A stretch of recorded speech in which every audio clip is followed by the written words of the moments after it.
That sound. You have not heard it in 40 years, and the second you hear it again, you are 8 years old. There was an entire soundtrack to American life that has gone completely silent. Sounds that filled every home, every street, every morning, that a child today has never once heard and never will. In a few minutes, you are going to hear about the sound that told the whole neighborhood it was time to come running. The noise every house made at night that has been replaced by total silence. And the one sound that meant a person you loved was trying to reach you, that no one under 30 would even recognize. 50 vanished sounds fill this video. These are the ones that stop people cold, that bring a memory back faster than any photograph. All of them real, all of them gone. If you grew up in the 1950s or 60s, you did not just hear these sounds. You lived inside them every single day. Subscribe before we start and stay to the end, because the last one is the sound people say they would give anything to hear one more time. The telephone did not chirp or buzz. It rang with a real bell inside it, loud enough to be heard through the whole house. And to make a call, you dialed. You put your finger in the hole, pulled the dial all the way around, and let it spin back, click by click. 10 slow clicks for a 0. A single wrong number meant starting the whole slow spin again. Then came the sounds that ran your whole social life. The dial tone that meant the line was ready. The busy signal, that flat repeating beep, that meant try again later, because there was no voicemail, no second line, nothing. Here is the sound that has truly vanished. On a party line, you picked up the phone to call your friend and heard 2 neighbors already talking, and you quietly hung up and waited. The click of someone else lifting the receiver on your shared line was a sound every family knew. Push-button phones made the dial obsolete. Then the cell phone made the whole thing disappear into a pocket. The bell, the spinning dial, the busy signal, all replaced by a screen that lights up in silence. The next sound woke up an entire generation, whether they liked it or not. The morning had a sound, and it started before you were even awake. It was the clink of glass milk bottles being set on the front step, and the whir of the milkman's electric truck pulling away. It was the metallic bell of a wind-up alarm clock, a real hammer striking a real bell that you slapped to silence. It was the pop and warm hum of a tube radio slowly coming to life, taking a few seconds to warm up before the sound faded in. Never instant. Always a slow arrival. Here is a detail that is completely gone. That radio hum was the sound of vacuum tubes heating up inside the set. Electronics used to take a moment to wake up, just like people did, and there was a warmth to that, waiting that silent instant on devices simply do not have. The refrigerator ended the milk bottles. The digital clock ended the bell. The transistor and then the microchip ended the warm hum. The whole soundtrack of an American morning went quiet, one invention at a time. Before we go on, tell me in the comments, what woke you up as a kid? The alarm bell? The radio? Your mother's voice? I read every single one. Step outside on a summer evening, and the street itself was alive with sound. It was the scrape and rumble of metal roller skates, the kind you clamped onto your shoes with a key, grinding along the sidewalk. It was the tinny song of the ice cream truck, 3 blocks away, that made every child in the neighborhood freeze and listen and run. And above all of it, it was the sound of mothers standing on porches at dusk, calling their children home by name, a whole chorus of names echoing down the street as the streetlights came on. Here's the one that stops people cold. That was how you knew it was time to come home. Not a text, not a phone call. Your own name, shouted across the neighborhood, picked up and passed along by other kids until it reached you wherever you were. Everyone on the block knew everyone's supper time by the sound of it. Television and air conditioning pulled everyone indoors. The metal skate gave way to sealed plastic wheels, and the sound of a whole neighborhood of children being called home at dusk. That daily chorus simply faded into silence. The next sound filled the house all day, and it is a sound of work that no one hears anymore. The house at work had a rhythm, a set of sounds that meant things were getting done. It was the clack and ding of a manual typewriter, the slap of the carriage return at the end of every line. It was the perk and gurgle of a coffee percolator on the stove, bubbling for 10 full minutes, filling the kitchen with sound and smell together. It was the squeak of a hand-cranked clothes wringer and the snap of wet sheets being pinned to a line in the yard.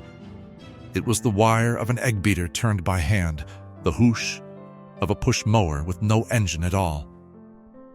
Here is what is gone beneath all of it. Effort had a sound. Every task talked back to you. You could hear the work happening, hear it start, and hear it finish. And there was a satisfaction in that noise that a silent electronic beep never gives you. The electric drip coffee maker silenced the percolator. The automatic washer ended the wringer and the clothesline. The computer ended the typewriter's clack. One by one, the sounds of a working household were replaced by hums and then by near-total silence. The next sound meant the whole family was about to gather in one room. The television made sounds that have completely vanished because the television itself was completely different. There was the loud thunk of a heavy channel knob turning through the channels, one firm click at a time, with only a handful of channels to land on. There was the high, thin whine of the picture tube, a sound only children could really hear, that told you the set was on from the next room. And late at night, there was the sign-off. The stations did not run all night. They played the national anthem, showed a test pattern, and then dissolved into the loud hiss and snow of pure static until morning. Here is the sound a whole generation is missing. The needle drop. That soft crackle and pop as a record player's needle found the groove, a half-second of anticipation before the music began. It was the sound of choosing to listen, of committing to an album, and streaming a silent song from a phone will never quite replace it. Cable and then streaming gave us endless channels that never sign off. The flat screen killed the tube whine. Digital killed the needle drop for most people. The television and the record player fell silent in all the old familiar ways. The last sound is the one people miss the most, the one tied to the people they loved. Before screens, staying in touch had a sound, and every one of them was a small event. It was the metallic snap of the mail slot and the letters hitting the floor, or the creak of the mailbox door and the little flag going up. It was the human voice of the telephone operator saying, "Number please." A real person who connected your call and often knew your family. It was the doorbell that meant someone had actually come to see you, and the knock of a neighbor who walked right in after. Here is the heart of it. Reaching another person took effort, and effort made a sound. A letter you could hold in the handwriting of someone far away, a voice on the line instead of a text on a screen, a knock at the door instead of a notification. Connection was physical, and you could hear it arrive. Email ended the letter. Direct dialing ended the operator. The smartphone turned every knock and ring and hello into a silent buzz in your pocket. The sounds of people reaching for each other went quiet, replaced by a world that connects constantly and makes almost no sound at all. And then there were the sounds of a house at night, the ones that meant you were safe and home, and everything was as it should be. It was the tick of a wind-up clock on the mantel, steady in the dark. It was the distant, lonesome whistle of a train somewhere across town, carried on the night air.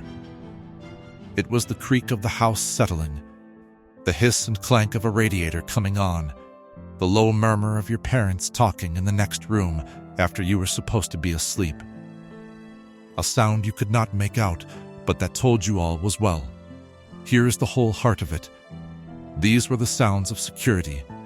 A child lying in bed heard the clock, the train, the radiator, the murmur of the grown-ups, and knew, without a single word, that the world was in order and someone was watching over it. That is a feeling that lived entirely in sound. The digital clock silenced the tick. The furnace replaced the clanking radiator. The trains grew fewer and quieter.